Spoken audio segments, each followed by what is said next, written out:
Dans notre sous-thème que nous étions en train de parler,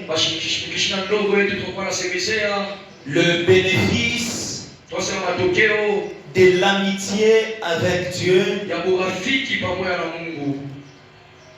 Dans le même thème là, je vais soulever un point. Et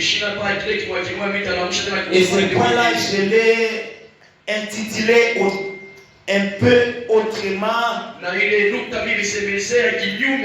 Mais je veux te demander de me prêter ton attention parce que je ne suis pas en dehors du thème.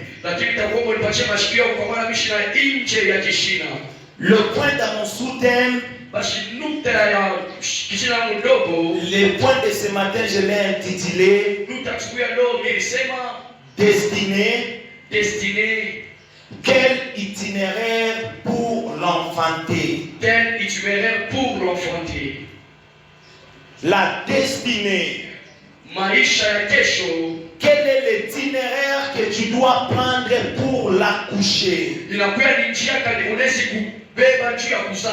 Quel est l'itinéraire que tu dois prendre pour enfanter ta destinée?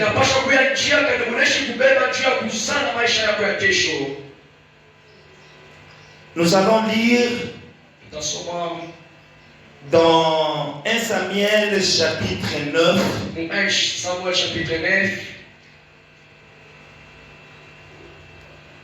À partir du premier verset. Est-ce qu'on peut se tenir debout? Il y avait un homme de Benjamin nommé Kis, fils d'Abiel, d'Etzeror, fils de Bekorat, fils d'Abia, fils d'un Benjamite.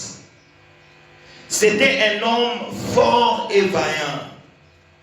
Il avait un fils du nom de Saül,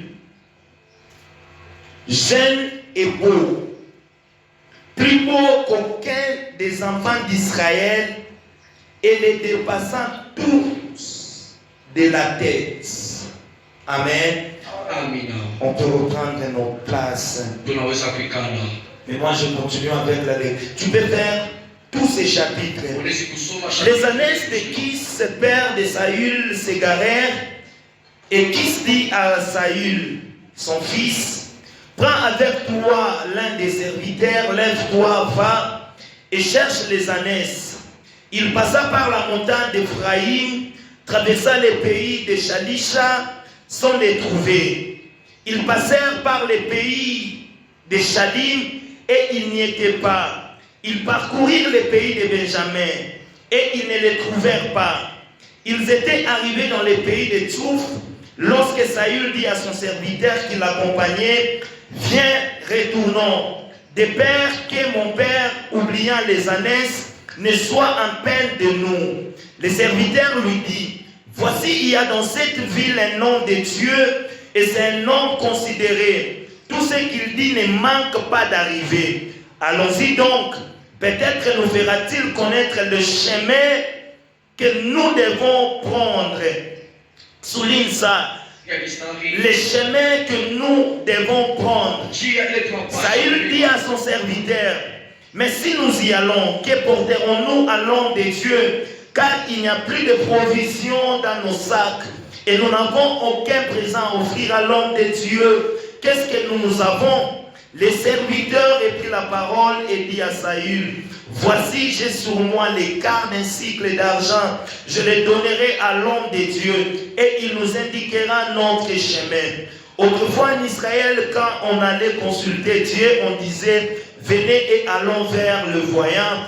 Car celui qu'on appelle aujourd'hui les prophètes s'appelait autrefois les voyants. Chapitre 10. La Bible nous dit ceci.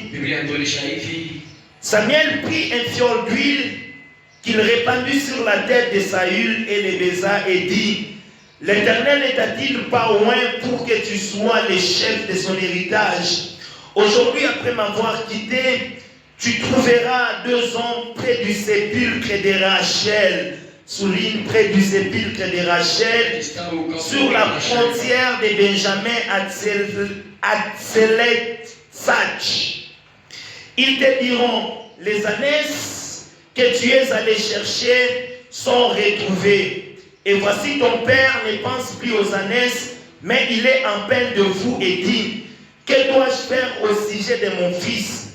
De là tu iras plus loin et tu arriveras au chêne de Tabor, souligne chêne de Tabor, où tu seras rencontré par 3 hommes montant vers Dieu à Bethel. Et pourtant l'un 3 chevaux, l'autre 3 gâteaux de pain et l'autre une outre de vin. Ils te demanderont comment tu te portes et ils te donneront des pains que tu recevras de leurs mains. Après cela, tu arriveras à Gibea Elohim, souligne aussi Gibea Elohim, où se trouve une garnison de Philistins. En entrant dans la ville, tu rencontreras une troupe de prophètes descendant du ollier, précédés du luth, du tambourin, de la flûte et de la harpe, et prophétisant eux-mêmes. L'Esprit de l'Éternel te saisira, tu prophétiseras avec eux et tu seras changé à un autre homme. Lorsque ces signes auront eu pour toi leur accomplissement, fais ce que tu trouveras à faire, car Dieu est avec toi. Amen. Amen. La destinée, quel itinéraire pour la coucher. On nous parle de l'histoire de Saül. La Bible dit en un certain moment en Israël, le peuple avait soif d'avoir aussi un roi qui pouvait dominer sur eux. Il voulait se comparer aux autres peuples qui avaient un roi. Et ce n'était pas urgent pour Dieu de placer un roi en Israël. Mais nous voyons que plus tard, lorsque Dieu a rejeté Saül, la Bible dit qu'on a oint David. L'intervalle du temps où on l'a oint, jusqu'au moment où il est devenu roi, il s'est écoulé plus de 20 ans. Mais j'étais en train de me poser la question, ce n'était pas urgent pour Israël d'avoir un roi. On a oint Saül et directement il est devenu roi. Mais lorsque Israël, c'était vraiment urgent d'avoir un roi, parce que Dieu avait déjà rejeté Saül, il s'est écoulé beaucoup d'années. Qu'est-ce que je comprends par là? La première des choses que cette histoire de Saül m'apprend, c'est que nos urgences à nous ne sont pas les urgences de Dieu. Il peut se faire que tu as des urgences à toi, mais cela peut ou ne peuvent pas être les urgences de Dieu. La deuxième leçon que j'ai appris, c'est que les buts de Dieu sont très importants que nos besoins en nous. Israël avait tellement besoin parce que Saül était déjà rejeté. Mais Dieu était en train de poursuivre un but. Et quel est le but que Dieu était en train de poursuivre? C'était d'abord la préparation de David. Beaucoup de temps s'est écoulé parce que Dieu était en train de préparer David. Bien-aimé, un David non préparé est plus dangereux qu'un Saül. Alors il peut se faire que Dieu t'a dit que tu seras pasteur, On t'a prophétisé autant de fois. Cela ne veut pas dire que tu dois aller déjà commencer l'église. Reste encore au pied de ton père. Apprends encore un temps, encore un autre. Dieu te libérera. Alléluia. Celui qui oublie de se préparer se prépare à se faire oublier. Lorsque tu ne t'es pas préparé, les gens parleront de toi, mais dans les mal. J'aimerais dire à quelqu'un, ce que Dieu a dit sur ta vie, cela arrivera. Mais il faut que tu te prépares. Un homme de Dieu nous disait toujours ceci.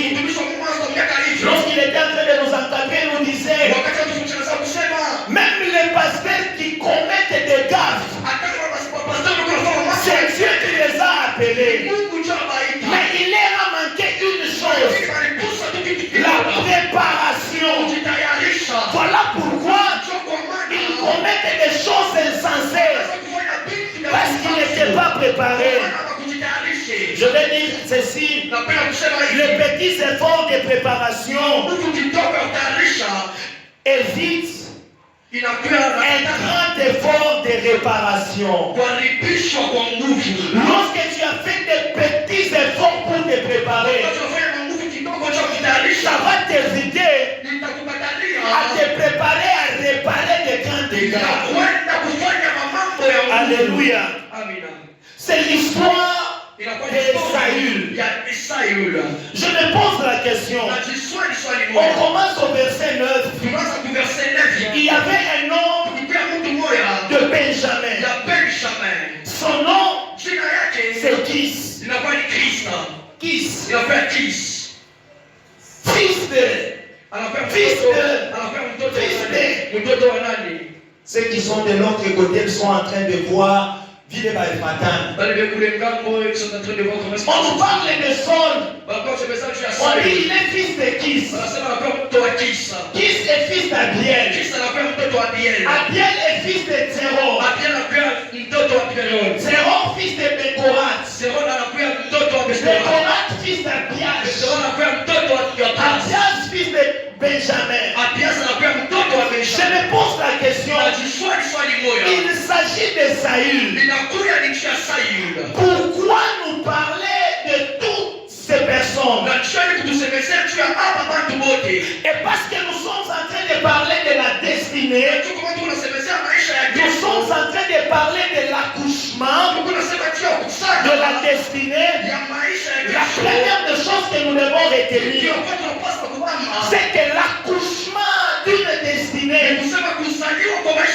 n'est pas seulement notre problème à nous, mais l'accouchement de notre destinée peut aussi être l'affaire de nos origines.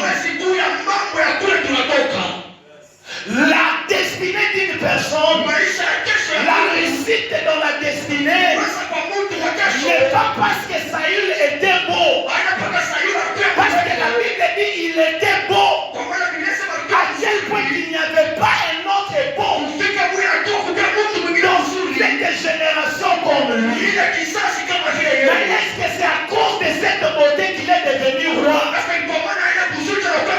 Il est devenu roi à cause premièrement de ses origines. Retiens cela.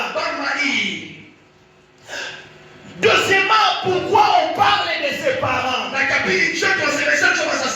La réussite d'une destinée n'est pas seulement fruit de nos efforts, n'est pas fruit de nos prières, mais la réussite dans nos destinées est parfois le résultat de la prière des gens qui nous ont précédés.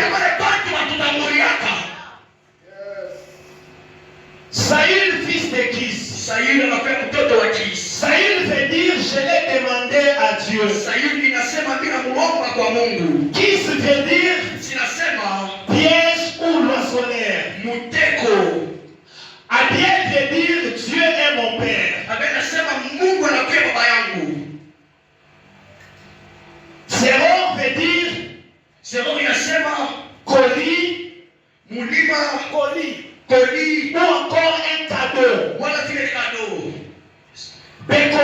veut dire premier-né. Abiash veut dire vivifié. Benjamin veut dire fils de ma droite. Ça veut dire quoi? Qui est en train de dire? J'ai demandé à Dieu, il m'a délivré du piège, il m'a délivré du filet de l'oiseleur.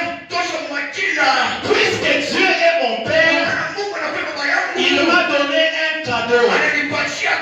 Le cadeau qui est mon premier-né, il est vivifié. Voilà pourquoi je l'appelle fils de la droite.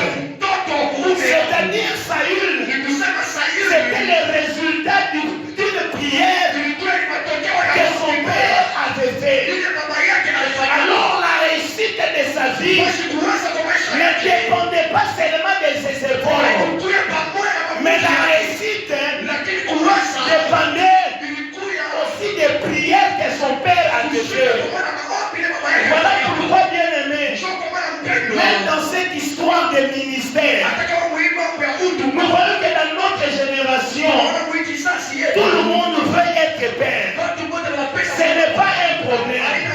Mais je vais dire à un jeune comme moi, cherche à avoir un père. Parce qu'il y a des combats que toi tu n'auras pas à combattre. Parce que ton père aura déjà combattu ces combats-là. Il y a des choses qu'aujourd'hui, les enfants de terre ne fourniront pas d'efforts pour avoir. Il y a des choses qu'on a connues dans ce pays. Ils sont devenus ce qu'ils sont devenus. Pas à cause de leur intelligence. Lorsqu'on essaie même de demander leur CV, ils n'ont pas un CV intéressant. Mais parce que son père était tel, il est devenu ce qu'il est devenu aujourd'hui. Ta destinée dépend aussi de ce que tes pères étaient. Et la destinée de beaucoup de gens est perturbée parce que dans les origines, il y avait des problèmes. Tu commences un ministère alors que tout ce que ton père savait faire, c'est offrir des sacrifices aux idoles. C'est que toi, comme Gédéon, avant d'aller combattre, tu dois chercher d'abord à briser les hôtels de la maison de ton père. Et ça peut te prendre autant d'années. Mais lorsque tu as eu la chance, les arrière-grands-parents connaissaient déjà Dieu. Tes pères servaient déjà Dieu. Tu as la chance de monter facilement. La destinée est aussi une conséquence de la promesse de Dieu sur la vie de tes pères. On nous dit qu'il est de la famille de Benjamin. Or la Bible dit ceci, là où sont Benjamin, les petits, mais il est devenu une grande nation. Même lorsque vous lisez, lorsque Jacob était en train de bénir ses enfants, vous entendez qu'il y a des promesses de royauté sur Benjamin. C'est-à-dire Dieu ne pouvait pas donner la royauté à sa vie sans d'abord donner cette royauté à Benjamin. Sinon la bénédiction de Jacob n'aurait pas descendu pas. Ta destinée à toi est le résultat des promesses que Dieu a fait à ton père. Voilà pourquoi, puisqu'il y a des promesses de bénédiction sur la vie de notre papa, c'est difficile que tu échoues. Dieu avait promis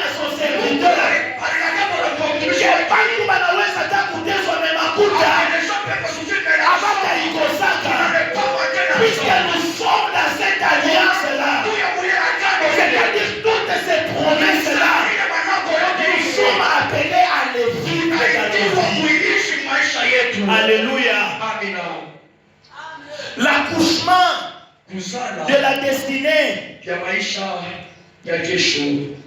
dépend de toi. De qui est celui qui t'accompagne dans la marche? Nous voyons Saül qui est arrivé au bout.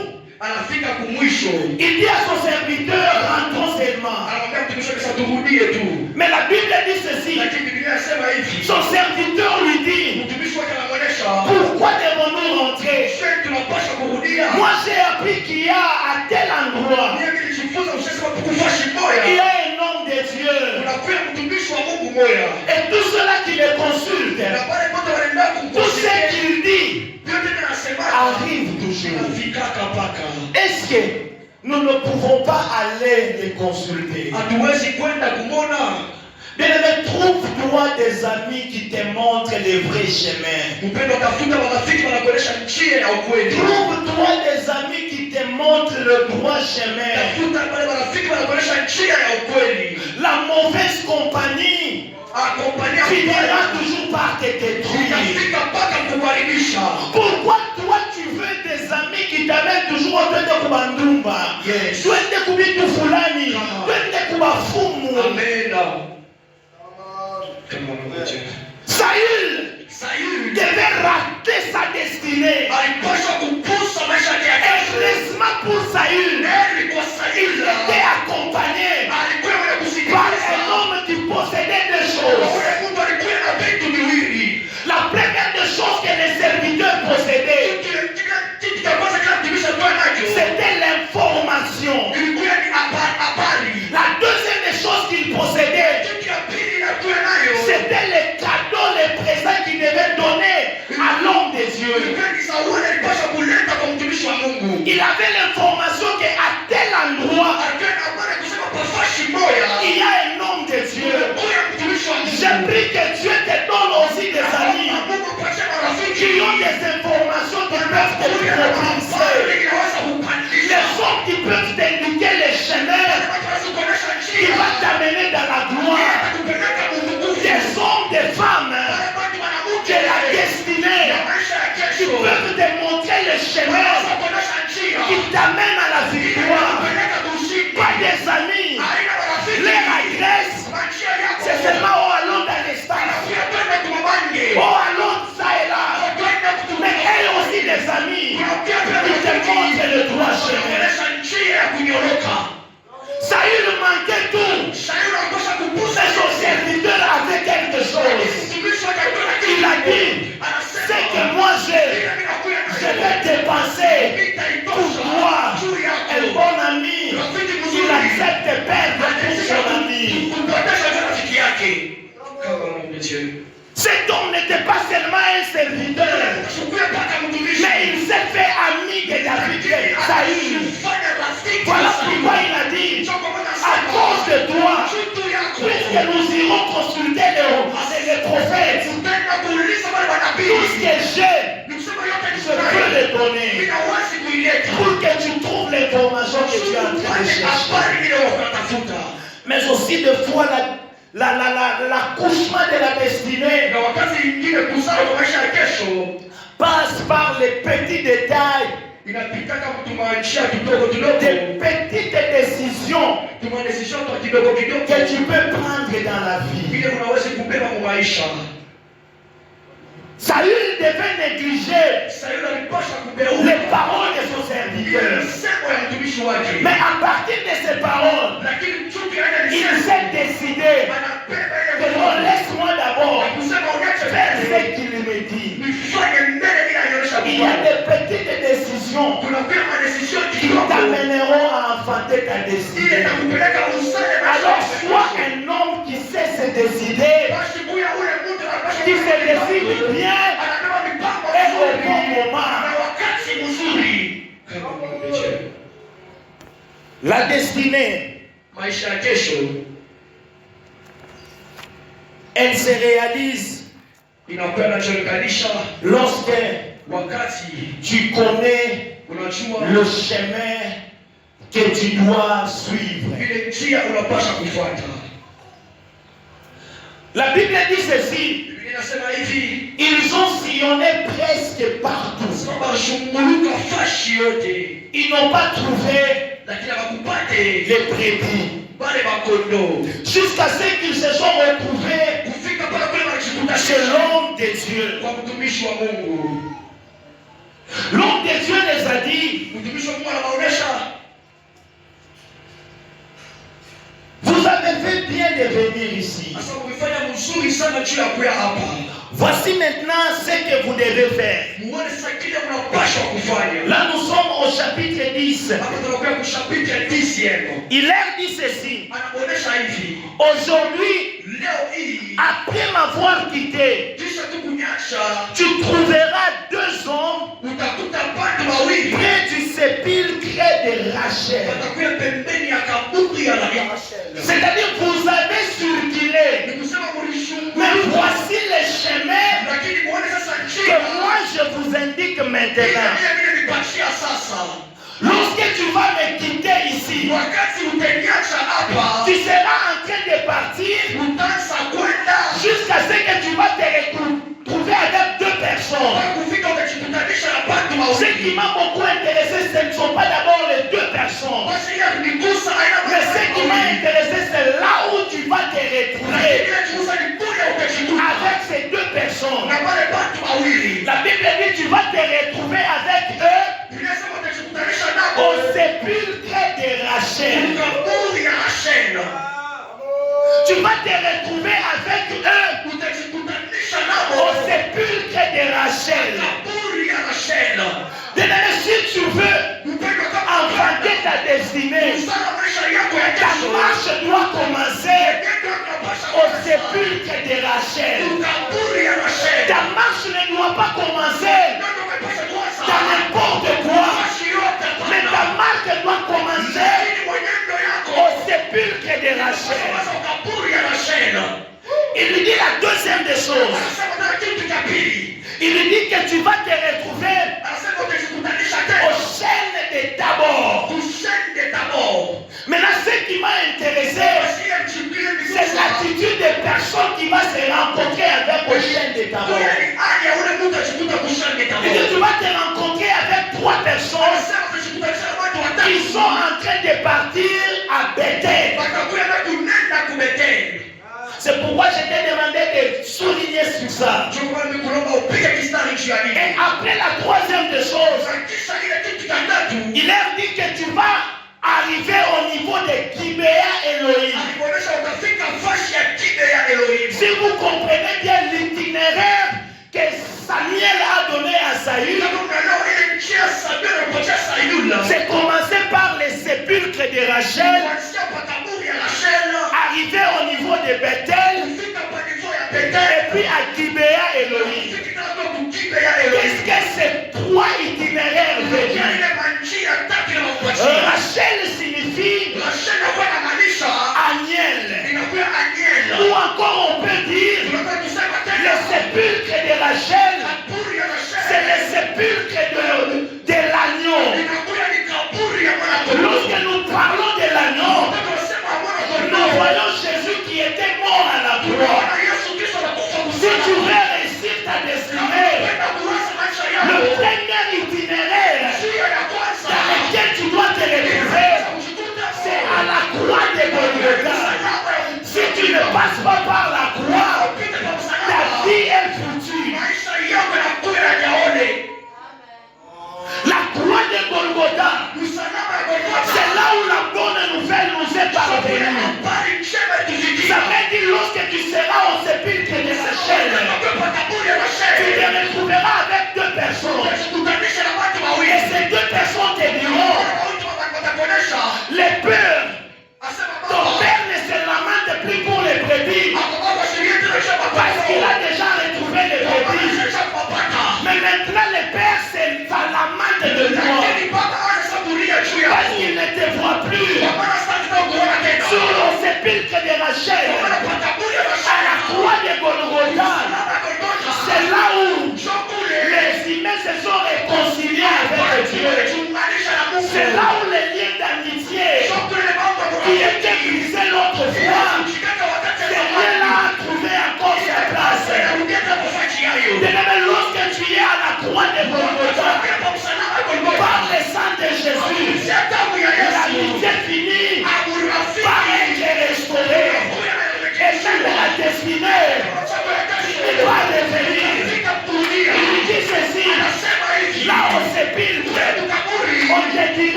permet pas à réussir dans la vie. Mais lorsque tu es à la croix, tu réussiras toujours. La Bible dit ceci. Ce n'est pas par des choses périssables, par de l'or ou de l'argent, que vous avez été rachetés de la vaine manière de vivre. Dans cette vaine manière de vivre, il y a des lois. Dans cette vaine manière de vivre, il y a des condamnations. Dans cette vaine manière de vivre, il y a l'échec. Dans cette vaine manière de vivre, il y a la rétrogradation. Mais la Bible dit, c'est par le sang. Le sang coulé où? Le sang coulé à la croix. Lorsque je vois le doigt de la croix, ça me fait penser à Moïse. Devant la mer Rouge, il fallait utiliser un doigt. Lorsque tu es devant n'importe quelle situation, sache que déjà la croix de Golgotha avait préparé une solution. Il faut utiliser seulement les doigts que tu as dans tes mains. Et l'eau va se diviser à deux. Et toi tu vas passer. Ça me rappelle quoi? Ça me rappelle cet homme Élisée. La Bible dit qu'il est arrivé à un endroit. Ces hommes-là sont allés dans la forêt. Alors qu'il cherchait le bois, la hache est tombée dans l'eau. Pour que la hache remonte, il n'avait pas besoin de notre fer. Il a fallu le bois. Et le bois dont je te présente, c'est Jésus. Lorsque tu es en relation avec lui, lorsque tu es en lien avec lui, le fer qui était dans l'eau va remonter. C'est que tu avais perdu. Tu vas les retrouver. Ça me rappelle quoi? Ça me rappelle les enfants d'Israël. Ils sont arrivés devant Mara. La Bible dit que l'eau était amère. Alors que l'eau était amère, il n'avait pas besoin de javel. Il n'avait pas besoin de quoi que ce soit pour que l'eau était douce. Mais ils ont jeté le morceau de bois. Jésus est capable d'assainir les eaux de ta famille. Ils sont devenus amers. Jésus est capable d'assainir ta vie. Tu es devenu amer. Pas demain. Et aujourd'hui, il assainit ta vie. Il assainit ta vie. Il assainit ta maison. Il assainit tes enfants. Il assainit ton travail. Il assainit ton mariage. Il assainit tout ce qui est à toi. Au nom de Jésus. Alléluia. C'était le premier stop dans l'itinéraire. Mais il lui dit encore, tu vas te retrouver avec deux personnes au chêne de Tabor. Ces deux personnes seront en train de partir avec Bethel. Bethel, qui est la maison de Dieu. La réussite de ta destinée dépend aussi de ton Bethel. Ça ne dépend pas seulement que tes parents étaient riches, mais la maison de l'Éternel. Vous savez ce qui me fait toujours du bien? C'est quand on parle de Jacob. Il est arrivé à un endroit dans Genèse chapitre 28, un endroit qui n'avait pas de nom. Il a appelé cet endroit-là du nom de Bethel. Après un long moment, il passe encore par ces mêmes endroits-là. Là, nous sommes dans Genèse 35. Verset 7. La Bible dit que, au lieu de dire que je suis à Bethel, mais il a appelé cet endroit-là El Bethel. J'étais dans la maison de l'Éternel l'autre fois. Mais cette fois-ci, je ne veux pas être seulement dans la maison de l'Éternel. Mais je cherche une chose. Les El Bethel. Ou encore les dieux de la maison de Dieu. Ce qui fait la force de la maison de Dieu, c'est quand tu as la révélation du Dieu de la maison de Dieu. Ne viens pas seulement à la maison de l'Éternel, mais cherche à te rencontrer avec les propriétaires de la maison. C'est ce que Jacob avait. Jacob a dit, je ne veux pas me limiter juste à la relation avec la maison, mais je vais partager la relation avec les propriétaires de la maison. Même ces gens, lorsqu'on les a dit que tu vas te rencontrer avec 3 personnes qui seront en train de partir, j'aime ce qu'on a dit, que la première personne aura avec lui 3 chevaux. La deuxième personne aura avec lui les gâteaux. La troisième personne aura du vin. Lorsqu'on voit les chevaux, on voit les sacrifices. Lorsque tu veux te rencontrer avec les dieux de sa maison, va avec l'esprit de sacrifice. L'esprit de sacrifice est caractérisé toujours par, premièrement, le renoncement, l'humilité et l'obéissance. Les renoncements. La Bible dit de Jésus qui n'a pas regardé son statut comme un poids arraché, mais il s'est donné. C'est-à-dire qu'il a renoncé à son autorité, au pouvoir qu'il avait. La deuxième chose que la Bible dit de Jésus, il s'est humilié jusqu'à accepter la mort de la croix. La troisième chose sur Jésus, la Bible dit qu'il a obéi à la volonté du Père. Lorsqu'on parle du sacrifice, il faut que ces 3 choses se passent dans ta vie. Les renoncements. C'est pourquoi quelqu'un peut se dire, Ismaël, je ne mangerai pas. Il a renoncé à la nourriture. Quelqu'un qui accepte de s'humilier.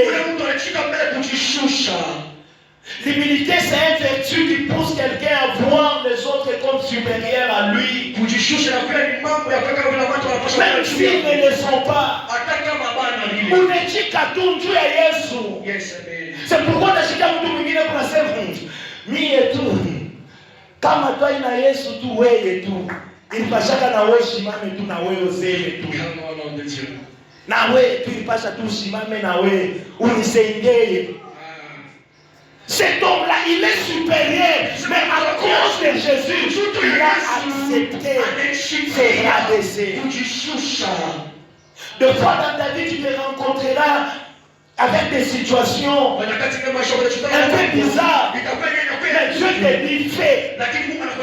Et tu es obligé à obéir. Il il avait le pain. Le pain qui est l'image de la parole de Dieu. Il y avait le vin qui est l'image de l'onction ou de l'esprit. C'est ce qui faisait la force de la maison de l'Éternel. Or, lorsqu'on voit les pains, on voit les vins, ça nous rappelle une personne qui est Jésus. Il a dit, prenez mon corps et mon sang. C'est-à-dire, avec elle, tu vas encore la nouer une relation avec les pains et les vins. Ne viens pas à Bethel pour venir seulement. Il dit, tu vas arriver à Gibea Elohim. Ce qui me plaît là-bas, c'est ce qui va se passer. À Gibea Elohim, tu vas te rencontrer avec des prophètes qui seront en train de prophétiser. Et lorsque tu arriveras là, l'esprit te saisira et tu seras changé à un autre homme. Lorsque l'esprit va te saisir, tu prophétiseras, tu seras changé. Qu'est-ce que je vois par là? L'environnement dans lequel tu te retrouves a de l'impact sur l'accomplissement ou l'engagement de ta destinée. Les endroits où tu te retrouves impacteront négativement ou positivement sur ta destinée. Samuel a dit ceci: lorsque tu auras vu l'accomplissement de toutes ces choses, c'est ce que tu as à faire, car l'Éternel est avec toi. C'est-à-dire, si tu n'as pas encore prophétisé, ne fais pas ce que tu veux faire, parce que l'Éternel n'est pas encore avec toi. Qu'est-ce que je veux dire par là? Lorsqu'on parle de l'itinéraire, on est en train de parler du chemin. Or, Jésus dit ceci: je suis le chemin, la vérité et la vie. La réussite dans ta destinée n'est pas seulement fonction de d'où tu viens, n'est pas seulement fonction des relations que tu as dans ce monde, mais la réussite dans ta destinée dépend du chemin que tu prends. Et ce chemin-là doit être Jésus. Lorsque tu as Jésus comme ami, c'est fini, ta destinée, tu l'as déjà réussi. Lorsque tu as Jésus comme le chemin de ta vie, sache que la réussite est assurée dans ta vie. Pour revenir dans notre soutien, qu'est-ce qu'on peut parler par destinée, quel itinéraire suivre? On peut juste parler de l'impact de l'amitié avec Christ dans l'accouchement de notre destinée. Lorsque tu as Jésus comme ami, tu ne joueras jamais dans la vie. Car la Bible dit, les projets qu'il a pour nous sont des projets de bonheur et de paix, afin de nous donner un avenir qui est glorieux. Ton avenir est rassuré. Ton avenir est rassuré. Je ne te demande pas de minimiser les hommes. Je ne te demande pas de minimiser les relations de ce monde. Mais au-delà de toutes ces relations, cherche à avoir Jésus comme ami. Cherche à avoir Jésus comme ton meilleur ami. C'est un ami qui ne déçoit jamais. Lors du mariage, les hommes se jurent fidélité, mais ils ajoutent toujours jusqu'à ce que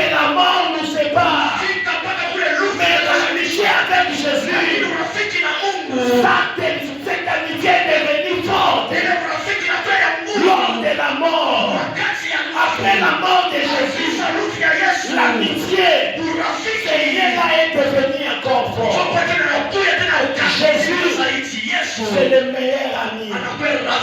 Même dans le tombeau, il sera là pour le dernier jour. Tu sois ressuscité. Même dans la maladie, les amis peuvent t'abandonner, la société peut t'abandonner, mais Jésus sera avec toi dans les lits des malades pour t'assurer la guérison. Dans ton chômage, les amis peuvent t'abandonner, mais Jésus qui est le meilleur ami, il sera avec toi pour t'assurer le travail. Et ce matin, Jésus te dit, peu importe ce par quoi tu es en train de traverser, Jésus ton ami, et c'est encore possible dans ta vie. C'est encore possible.